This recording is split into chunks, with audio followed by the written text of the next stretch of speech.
È salito in vetta dopo anni di piazzamenti d'onore. È Massimiliano Fedriga, il governatore con il maggior consenso nell'edizione 2024 del Governance Pool realizzato da Noto per il Sole 24 Ore. Fedriga davanti a tutti, il titolo del quotidiano economico. Il presidente del Friuli Venezia Giulia è in testa con il 68% delle preferenze, seguito dal governatore uscente dell'Emilia Romagna e vincitore dello scorso anno Stefano Bonaccini, 67%, e da quello del Veneto Luca Zaia, 66%. Al terzetto in cima alla classifica, che negli anni si è alternato nelle prime posizioni, si aggiunge il presidente della Campania Vincenzo De Luca e quello della Calabria Roberto Chiuto, entrambi con il 60% delle preferenze. Il consenso di Fedriga è aumentato nonostante un gradimento già alto e costante dal giorno della sua elezione, dal 64% del 2023 al 68% di quest'anno, un dato che supera del 3,8% quello delle elezioni con cui è stato riconfermato alla presidenza della regione.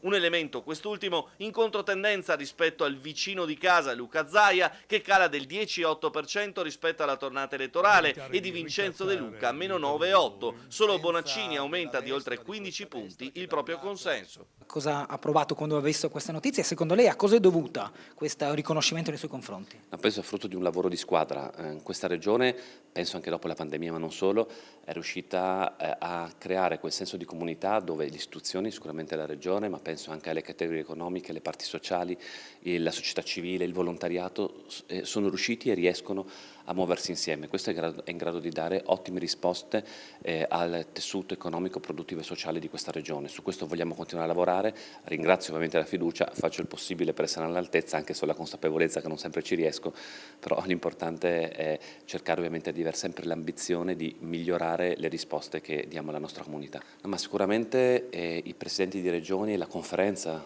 delle regioni ha acquisito molto spazio nella vita pubblica di questo Paese negli ultimi anni e forse anche dovuto a questo, no? La visibilità che abbiamo come presidenti delle regioni, e quindi forse i cittadini sempre di più capiscono il ruolo importante che hanno le regioni. Si è sentito con Zaia, visto che solitamente era lui a ricoprire il gradino più alto di questo podio? No, ma oggi stamattina non l'ho sentito, ma lo sentirò. Ho sentito Stefano Bonaccini, che mi ha scritto un messaggio, e dopo sentirò in giornata sicuramente Zaia, che abbiamo un po' di riunioni sia lui che io in questa mattinata, e quindi ci sentiremo sicuramente.